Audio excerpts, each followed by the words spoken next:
Pinagbalik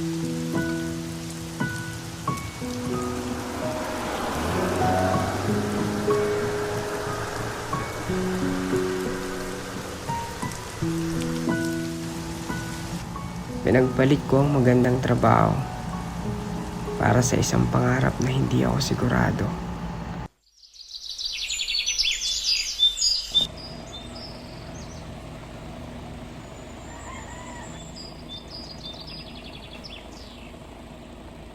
Ikaw Rode, bayad mo kay Conan, mauna na ako. Salit ako, pas. Yan, nagtampok.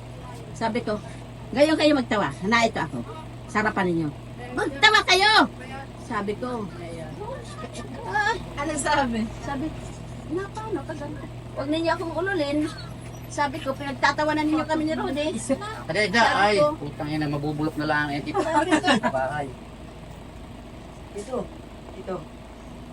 Ano? May hiningi na kuryente sa labas.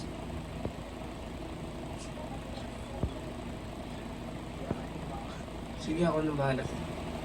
Thank you.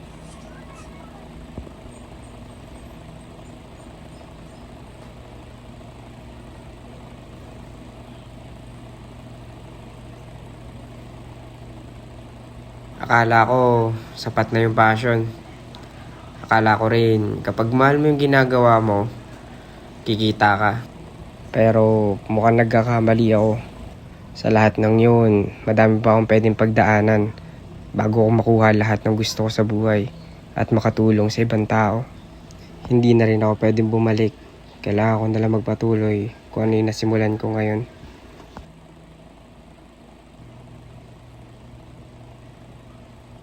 Hello, Abby.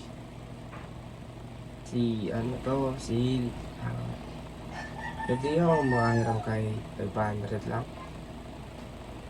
Medyo hindi kasi maganda yung kitaan kay Facebook eh.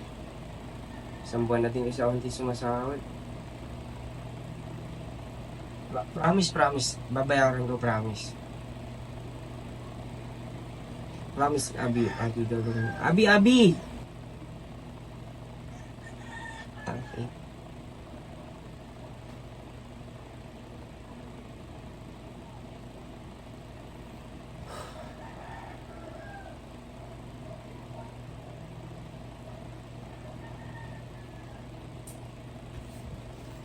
The Philippine license holder of the cable news network is reportedly shutting down after 9 years of operation. Reports say CNN Philippines operator Nine Media Corporation has agreed to discontinue its licensing deal with CNN International. The report cited significant financial losses by the news channel.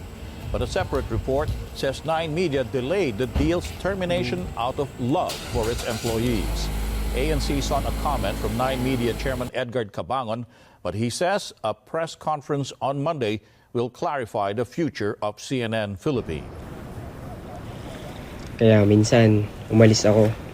Hindi dahil gusto ko, kundi dahil kailangan kong huminga at magpakalayo-layo sa syudad na magulo, maingay, mainit, na hindi ako makapag-isip kung tama pa ba yung mga desisyon na nangyayari sa akin. Kaya bumalik ako dito sa isla para gumawa ng sarili kong pangalan na hindi ko alam kung paano ko gagawin yun. Bilang isang content creator, gumagawa ako ng isang pangarap na hindi ko alam kung saan patungo.